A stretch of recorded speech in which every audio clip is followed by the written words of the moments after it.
Alors avant de commencer, je vous offre ces deux PDF. Le premier, la checklist Trader Pro, détaille étape par étape la procédure à suivre avant de prendre une position, ainsi que ma stratégie pour trader les retournements des tendances. Et le deuxième PDF est un guide des différents chandeliers japonais que j'utilise pour prendre une position. Si vous souhaitez les recevoir, le lien se trouve dans la description. Et aussi, si vous voulez en savoir plus sur les stratégies de trading que nous utilisons, rejoignez notre communauté et obtenez des clés qui vous permettront d'améliorer vos performances en trading. Le lien se trouve aussi dans la description. N'oubliez pas de suivre mon canal Telegram et WhatsApp où je partage régulièrement des astuces de trading. Les supports et les résistances sont très importants dans le trading. Mais l'autre élément fondamental que vous devez maîtriser est la structure du marché ou market structure en anglais. En tant que trader, la tendance est votre meilleur allié. Alors lorsque vous êtes capable d'identifier la tendance générale d'un marché, cela vous permet d'identifier des opportunités de trade de haute qualité. Dans cette vidéo, nous allons voir comment reconnaître les deux principales tendances sur un marché. Ici à gauche, nous avons la tendance haussière ou bullish market structure. Et ici à droite, nous avons la tendance baissière ou bearish market structure. Commençons par la tendance haussière. Dans un marché de rêve, nous avons le marché qui réalise toujours les sommets et les creux toujours plus haut. Donc, dans une tendance haussière, nous avons une impulsion, on réalise un sommet, un pullback, on réalise un creux, une impulsion, on réalise un sommet, un pullback, on réalise un creux, une impulsion, on réalise un sommet, un pullback, on réalise un creux, et ainsi de suite. Donc, chaque impulsion à partir d'un creux va casser le sommet pour pouvoir continuer le mouvement à la hausse. Et tant que ce mouvement continue comme cela, le marché est considéré comme étant dans une tendance haussière. Alors, tant que le prix respecte cette structure-là, c'est-à-dire crée des sommets et des creux toujours plus hauts, on considère que le marché est dans une tendance haussière. Étant donné que le marché ne fonctionne pas vraiment de cette manière-ci, dans la réalité, ce dessin en bas nous montre à peu près à quoi ressemble la réalité. Donc, dans une tendance haussière, nous avons ici une impulsion, on crée un sommet, un pullback, on crée un creux. Ensuite, nous avons une autre impulsion qui crée un nouveau sommet en cassant le sommet précédent. Ensuite, là maintenant, nous avons à peu près à quoi ressemble un pullback complexe. Donc, on fait ce pullback là et ensuite, on casse encore une fois de plus, on crée un nouveau sommet. Ensuite, on fait encore un autre pullback complexe, on crée un nouveau creux, ensuite le mouvement continue à la hausse.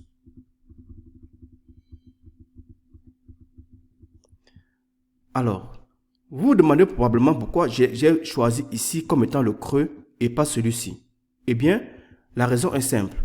Parce que le mouvement qui a cassé ce sommet ici est parti à partir de là. Donc, le mouvement qui a cassé ce sommet a pour origine ce plus bas ici. Donc, c'est pour ça que ce creux est considéré comme le higher low et non pas celui-ci.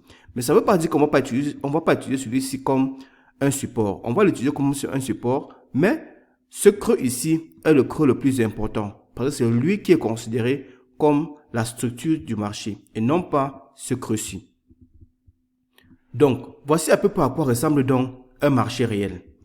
Nous avons un pullback complexe qui crée un creux et ensuite le mouvement continue à la hausse pour casser son sommet. Dans l'autre sens, maintenant, nous avons la tendance baissière ou bearish market structure. Dans une tendance baissière idéale, le prix crée des sommets et des creux toujours plus bas. Donc, nous avons une impulsion, on crée un creux, nous avons un pullback qui crée un sommet. Une impulsion, on crée un creux, ensuite nous avons un pullback qui crée un sommet. Une impulsion, on crée un creux, un pullback qui crée un sommet, ainsi de suite, ainsi de suite. Donc, tant que le marché respecte cette structure-là, on peut considérer que le marché est dans une tendance baissière. Chaque sommet va casser le creux qu'il a créé, ainsi de suite, ainsi de suite. Donc, tant que le marché est dans cette direction-là, on considère que le marché est dans une tendance baissière. Maintenant, comme on dit toujours, comme je viens de dire ici tout à l'heure, le rêve est toujours très différent de la réalité. Donc, le dessin du bas nous montre à peu près à quoi ressemble le mouvement du prix dans un marché réel. Donc, nous avons une impulsion à la baisse qui crée un creux. Ensuite, nous avons un pullback qui crée son sommet. Une impulsion qui casse son creux et qui crée un nouveau creux. Ensuite, nous avons un style de pullback à peu près complexe qui crée maintenant un nouveau lower high qu'on va considérer comme celui-ci. Et ensuite, le mouvement continue pour casser le creux. Ainsi de suite. On crée un nouveau creux qui crée encore un nouveau lower high. Et ensuite, le mouvement continue pour casser le creux. Voilà à peu près à quoi ressemble le graphique réel sur un marché. Donc, ici est considéré comme le lower high parce que c'est à partir de là que le mouvement est parti pour venir casser ce creux ici. Donc, retenez bien cette structure-là. Retenez bien cette notion de lower high et de lower low. Il est très important pour vous de savoir identifier à partir de quel endroit le mouvement est parti pour casser le creux. Ça va vous permettre de ne pas vous retrouver dans la mauvaise direction du marché. Parce que si vous considérez, par exemple, celui-ci comme étant le lower high et que le marché fait un pullback comme ça qui vient casser ici, comme ça, vous allez croire que le marché a changé de tendance alors qu'on est toujours dans un pullback complexe. Donc, c'est ici que se trouve le lower high parce que c'est à partir d'ici que le mouvement est parti pour venir casser ce creux-là. Donc, c'est très important de savoir identifier l'origine du mouvement. Pareil pour ici, c'est considéré ici comme le high low parce que c'est à partir de là que le mouvement est parti pour venir casser le sommet qui était là. Donc, si vous considérez celui-ci comme étant le high low et pas celui-ci, donc si le mouvement fait un mouvement qui vient casser ici, vous allez croire qu'on a fait un breakout alors qu'on est juste dans un pullback complexe et vous allez vous retrouver dans la mauvaise direction du marché à cause de cette erreur-là. Donc, c'est très important de pouvoir identifier exactement à partir d'où un mouvement est parti pour casser le sommet sur un marché. Alors, comment savoir lorsque une tendance est terminée? Comment savoir qu'on est passé d'une tendance haussière à une tendance baissière ou vice-versa? Comment identifier un changement de tendance? Voyons maintenant dans cette nouvelle illustration-ci, comment identifier un changement de tendance. À gauche ici, nous avons une tendance haussière idéale. Et à droite, nous avons une tendance baissière idéale. Commençons donc par la tendance haussière. On vient de voir que dans une tendance haussière, le prix crée toujours des sommets et des creux toujours plus hauts. Et tant que le marché respecte cette structure-là, on considère qu'on est dans un marché haussier. Donc, tant que le marché ne franchit pas les creux, c'est-à-dire comme je le mets là, donc tant que le marché ne franchit pas les creux, on peut considérer que le marché respecte la structure du marché et continue à la hausse. Alors, qu'est-ce qui se passe lorsque le marché franchit son creux? Donc, ici en bas, comme vous pouvez le voir, on est dans une tendance haussière. Le prix crée toujours un sommet et un creux. Un sommet, un creux. Impulsion, pullback, un creux. Et ainsi de suite. Donc, jusque-là, on est dans une tendance haussière. Pourquoi? Parce que le marché respecte les creux sur son chemin. Alors, qu'est-ce qui se passe lorsque le marché franchit donc le creux?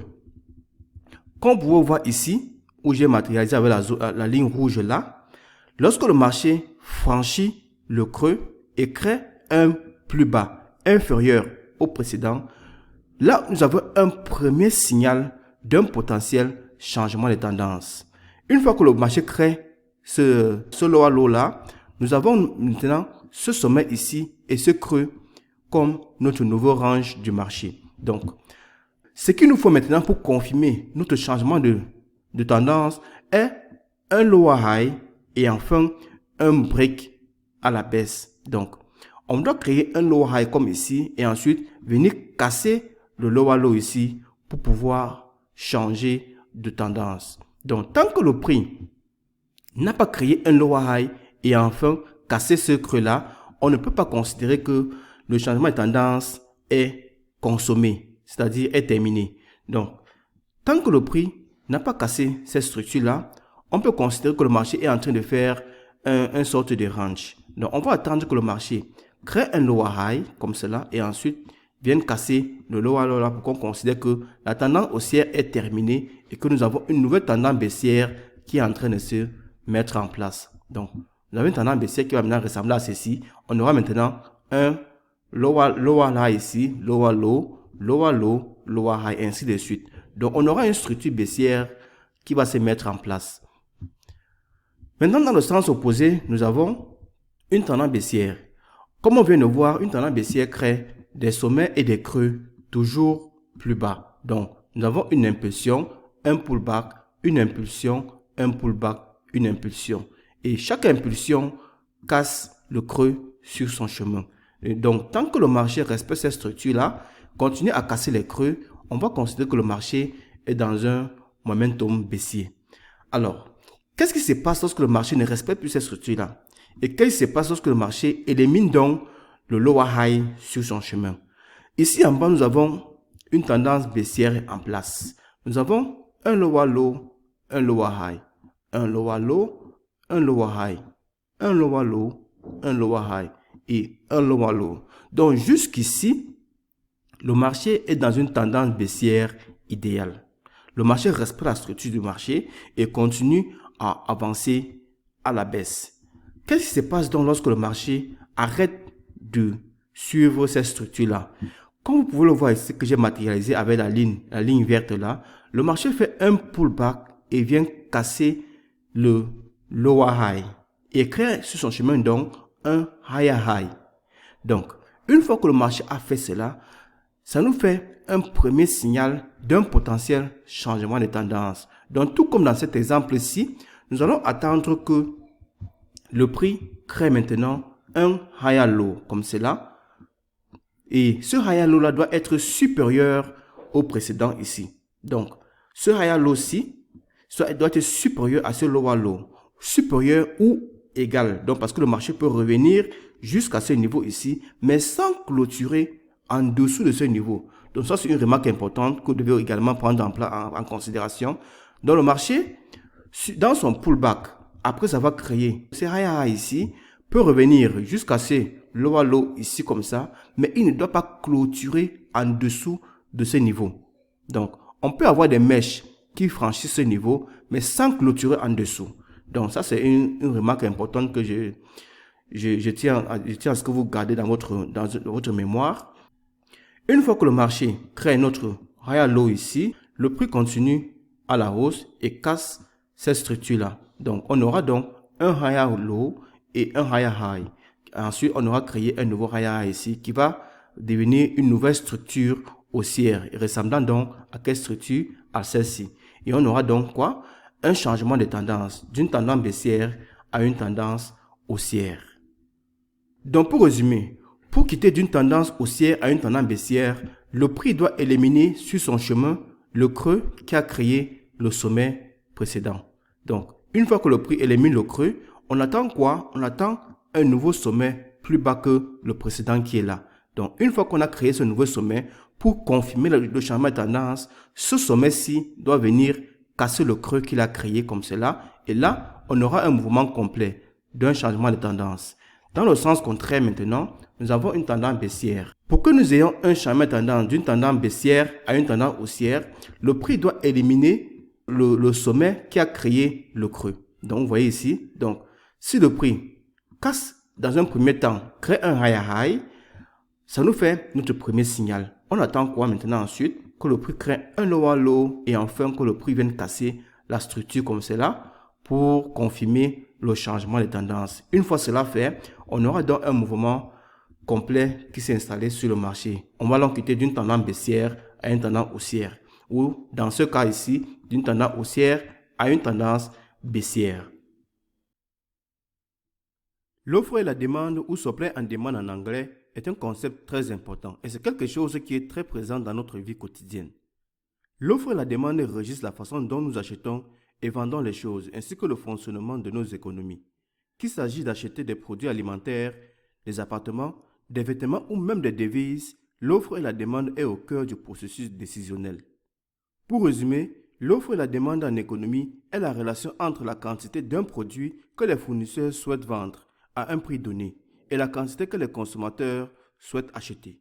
C'est la principale approche utilisée pour déterminer les prix. L'offre et la demande sont régis par deux éléments essentiels, le prix et la quantité.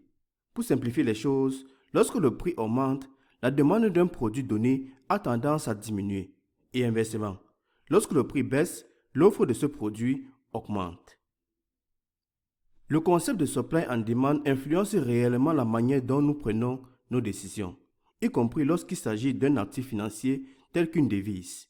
Les banques, les institutions et les grands fonds spéculatifs utilisent le concept de supply and demand pour acheter ou vendre un actif. Ils essaient d'acheter des devises lorsqu'elles sont bon marché et de les vendre lorsqu'elles sont chères. Maintenant, vous vous demandez sans doute comment est-ce que cela se traduit dans les devises. Oui, je comprends que les institutions veulent acheter et vendre. Et oui, cela va influencer les prix. Mais comment cela se traduit-il sur un graphique? Et comment puis-je en tirer profit? Alors, ce que nous essayons de faire lorsque nous parlons d'offres et de demandes, c'est d'identifier lorsqu'une institution ou une grosse somme d'argent entre sur le marché. Nous essayons d'identifier leurs empreintes et de trader dans la même direction. C'est donc à nous d'identifier lorsqu'une zone de demande est créée ou lorsqu'une zone de supply est créée en cherchant essentiellement à déterminer lorsque les institutions achètent et lorsqu'elles vendent. Examinons maintenant les différentes manières d'identifier les zones de supply and demand sur un graphique. Nous avons deux approches pour identifier une zone d'offre ou de demande. Nous avons les zones de supply and demand créées par un range et les zones de supply and demand créées par un pivot. La première chose à savoir est ce qu'est un range sur un graphique. Un range est simplement un mouvement latéral ou une zone de consolidation. Vous pouvez trouver des ranges sur tous les time frames et si besoin, passez sur un time frame supérieur pour voir si vous êtes vraiment dans un range. Et ce qu'il faut surtout se rappeler, c'est que nous ne tradons pas le mouvement initial ou la sortie du range. Nous tradons le retest de la zone. La sortie du range doit être significative pour montrer clairement l'entrée des acheteurs ou des vendeurs sur le marché. Nous essayons de détecter les moments où d'importantes transactions sont effectuées sur le marché. Ainsi, nous devrions assister à une impulsion rapide, que ce soit à la hausse ou à la baisse. Nous avons donc ici un exemple de range et nous pouvons très clairement voir que le prix est coincé entre la résistance et le support. Si l'on prend en compte le concept de supply and demand, nous avons le prix premium ou supply et le prix discount ou demand. Enfin, nous avons le prix d'équilibre. Lorsque nous recherchons une zone de supply and demand créée à partir d'un range, nous recherchons une expansion rapide hors du range, que ce soit à la hausse ou à la baisse. Donc, si nous regardons cette zone de demande créée par un range, nous avons un range, puis une impulsion à la hausse et ensuite un retour dans la zone de demande. Ce qui nous intéresse en tant que trader, c'est le pullback dans cette zone de demande afin de prendre une position. Nous ne tradons pas le mouvement initial hors de la zone, parce que nous ne savons pas dans quel sens il va évoluer. Nous attendons plutôt que le prix revienne dans cette zone pour chercher un point d'entrée. Il en va de même pour une zone de supply créée par un range. Nous avons un range, puis une impulsion à la baisse et enfin un pullback à l'intérieur du range suivi d'une continuation à la baisse. Voilà donc ce que nous recherchons. Encore une fois, nous ne tradons pas le mouvement initial hors du range. Nous attendons tranquillement que le prix revienne dans la zone de supply pour chercher un point d'entrée. Une autre façon d'identifier une zone de supply and demand consiste à repérer les pivots créés sur le marché. En général, on verra un mouvement brusque à la baisse suivi d'une impulsion rapide à la hausse, nous donnant ainsi une sorte de V. Cela créera une zone de demande pivot. Là encore, nous ne cherchons pas à saisir le mouvement initial à la hausse. Nous attendons que le prix revienne dans cette zone de demande pour chercher un point d'entrée. Dans le sens inverse, en ce qui concerne une zone de supply pivot, nous avons un mouvement brusque à la hausse suivi d'une impulsion rapide à la baisse. Encore une fois, nous n'essayons pas de saisir cette impulsion à la baisse. Ce que nous faisons, c'est simplement délimiter notre zone de supply et attendre que le prix revienne dans cette zone. Les ranges et les pivots sont les empreintes des institutions ou les empreintes des ordres importants qui sont placés sur le marché. Nous n'avons pas besoin de deviner. Nous attendons simplement que ces empreintes se développent, puis nous attendons que le prix revienne dans ces zones. Maintenant que nous savons quelles sont les différentes zones que nous pouvons utiliser, qu'il s'agisse d'une zone de supply and demand créée par un range ou d'une zone de supply and demand créée par un pivot, Nous allons maintenant voir comment délimiter ces zones sur un graphique. Alors, commençons par notre premier exemple ici, une zone de supply créée par un range. Nous avons dans un premier temps notre range en cours ici. Et pour délimiter votre range, vous prenez au maximum les 10 dernières bougies. Si vous avez plus de bougies, passez au time frame supérieur pour réduire le nombre de bougies.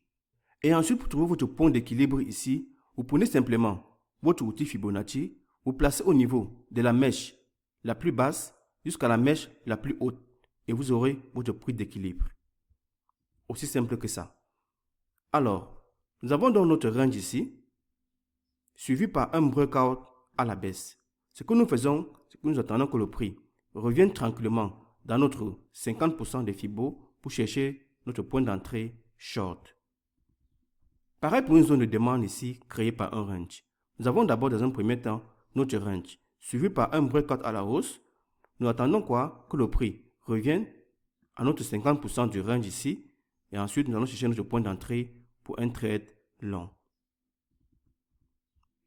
Maintenant ici, nous avons une zone de supply créée par un range. Ce que nous faisons là, c'est de délimiter juste aux 2 dernières bougies. C'est-à-dire, si nous sommes dans une tendance haussière comme ceci, ce que nous faisons, c'est que nous prenons les 2 dernières bougies haussières pour délimiter notre zone de supply. Et là maintenant, nous entendons quoi? Le breakout à la baisse, comme cela, suivi par un pullback à l'intérieur des 50%. Et là maintenant, nous allons chercher notre trade short pour pouvoir continuer la tendance à la baisse.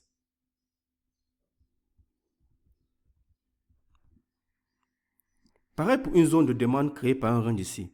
Nous sommes dans une tendance baissière comme cela. Et ici, nous allons prendre les 2 dernières bougies baissières pour pouvoir délimiter notre zone de demande. Dès que nous avons notre breakout à la hausse comme cela, nous allons chercher notre point d'équilibre avec notre outil Fibonacci et attendre que le prix revienne dans la zone, à notre zone de 50 ici, pour pouvoir chercher notre point d'entrée pour continuer à la hausse. En ce qui concerne les zones de supply créées par un pivot ici, nous prenons en compte juste la dernière bougie avant l'impulsion baissière. Alors, nous avons donc une tendance haussière comme cela, suivie par une impulsion baissière. Nous allons prendre en compte juste la dernière bougie haussière avant l'impulsion baissière. Donc, nous prenons donc notre outil Fibo, nous plaçons à partir de la mèche basse jusqu'à la mèche haute pour pouvoir trouver notre prix d'équilibre. Et une fois que le prix fera le pullback à l'intérieur de la zone, nous allons chercher notre point d'entrée pour pouvoir trader à la baisse. Maintenant, pour une zone de demande créée par un pivot, c'est le même principe. Donc, nous avons une tendance baissière là. Nous allons prendre en compte juste la dernière bougie baissière avant l'impulsion haussière. Et là, maintenant, nous attendons quoi? Que le prix revienne dans la zone comme cela pour chercher notre point d'entrée pour pouvoir continuer à la hausse. Maintenant, dans ce scénario ici, nous allons prendre les 2 dernières bougies haussières avant l'impulsion baissière. Donc, nous avons une tendance haussière comme cela, suivie d'une impulsion à la baisse. Nous prenons donc les 2 dernières bougies haussières pour pouvoir délimiter notre zone. Donc, ici, c'est juste une variante de ce premier scénario ici. Vous pouvez aussi délimiter, c'est-à-dire choisir d'utiliser juste la dernière bougie haussière ou alors vous utilisez les 2 dernières bougies haussières. Pareil pour le scénario ici. Vous pouvez soit délimiter, utiliser juste la dernière bougie haussière ou alors les 2 dernières bougies haussières. Soit utiliser juste la dernière bougie baissière ici ou alors les 2 dernières bougies baissières. Donc, ces 2 scénarios-ci ne sont que les variantes de ces scénarios principaux ici. Donc, au lieu d'avoir une zone très large comme ici, vous pouvez soit choisir de délimiter juste à une seule bougie. C'est-à-dire, au lieu d'avoir une zone large comme ceci, vous choisissez juste la dernière bougie baissière comme cela pour pouvoir créer votre zone. Au lieu d'avoir une zone large ici comme cela, vous choisissez juste quoi? Les 2 dernières bougies baissières. Ou alors juste la dernière bougie baissière ici pour pouvoir créer votre zone, attendre que le prix revienne à l'intérieur pour pouvoir trouver votre point d'entrée. Voici donc à quoi ressemblent les zones de supply en demande sur un graphique. Maintenant, ça sera à vous de choisir comment est-ce que vous allez délimiter vos zones lorsque vous serez en train de trader. Est-ce que vous allez prendre le premier scénario ici, c'est-à-dire prendre les 10 dernières bougies avant l'impulsion à la baisse ou à la hausse? Ou alors est-ce que vous allez prendre le deuxième scénario, c'est-à-dire prendre juste le dernier mouvement haussier ou le dernier mouvement baissier avant l'impulsion à la hausse ou à la baisse? Ou alors, est-ce que vous allez prendre juste la dernière bougie avant le mouvement à la hausse ou à la baisse?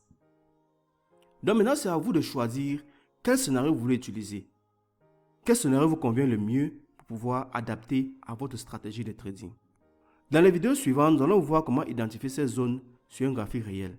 Comment identifier les zones à partir des ranges ou à partir des pivots. C'est tout pour cette vidéo. Rendez-vous dans la prochaine vidéo. À très bientôt. Si vous voulez en savoir plus sur les stratégies de trading que nous utilisons, rejoignez notre communauté et obtenez les clés qui vous permettront d'améliorer vos performances en trading. N'oubliez pas de télécharger mes PDF qui vont vous permettre d'améliorer votre stratégie de trading. Si vous avez aimé la vidéo, laissez-moi un j'aime, abonnez-vous et activez les notifications. Et aussi, dites-moi ce que vous en pensez dans les commentaires ci-dessous.